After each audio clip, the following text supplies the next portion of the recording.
Oi, eu sou o professor Igor, professor de Química, e hoje vamos falar das equações gerais dos gases. Quando que a gente vai usar essa equação? Toda vez que eu tiver uma situação inicial, e aí algum tipo de transformação, e uma situação final, sem perda ou ganho de gás.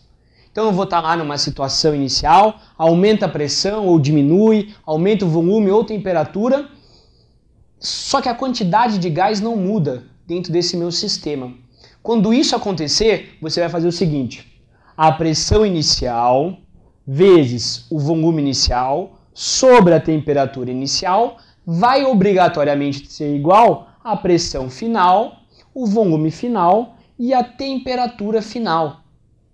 Importante, a quantidade de matéria não muda, a quantidade de gás que tem lá dentro não muda. A unidade de medida de pressão que eu for colocar aqui é a mesma que eu tenho que colocar do outro lado, independente qual for. Pode ser Pascal, pode ser ATM, pode ser milímetros de mercúrio, mas a que você usar de um lado, você obrigatoriamente tem que usar do outro.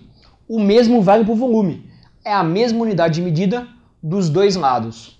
Na temperatura, você obrigatoriamente, isso é, sempre, vai ter que usar Kelvin. Ah, mas não. Kelvin. Não se esqueça. Se você colocar em graus Celsius, você vai errar. Então, sempre em kelvins.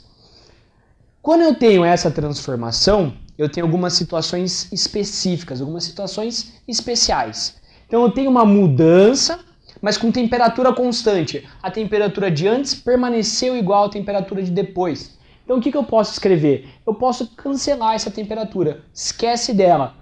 P1V1 igual a P2V2. Ah, eu tenho um volume constante. Eu simplesmente tinha um gás num recipiente e aí eu aqueci esse gás, por exemplo, mas não mudei o recipiente. O recipiente ficou igual. Então o volume ficou igual. Então P1 sobre T1 igual a P2 sobre T2. Eu esqueci do V da fórmula. Tem uma determinada situação onde eu tenho a pressão constante. A pressão não mudou da situação inicial para a situação final. Então eu não coloco a pressão na fórmula. Porque se eu colocasse, eu ia simplesmente cancelar. Então você nem precisa pôr V1 sobre T1 igual a V2 sobre T2. Então não se esqueça. Você vai usar a equação geral quando você tiver uma situação inicial e uma situação final. Vai ficar bem claro para você isso no exercício do vestibular. Ele vai falar, tem uma situação assim, aí eu fui lá, fiz um monte de modificação, modifiquei duas, ou até às vezes as três condições, três grandezas aqui dos gases, e aconteceu tal coisa. Esse meu estado mudou para isso. A hora que você vê esses, tem que lembrar, tem que dar o start. Opa, vou usar a equação geral dos gases. Às vezes a gente usa para lembrar, a gente fala que é a fórmula do Piviti-Povotó.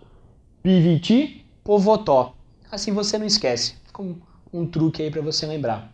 P1V1 sobre T1 igual a P2V2 sobre T2. Tudo bem? Até a próxima, até mais.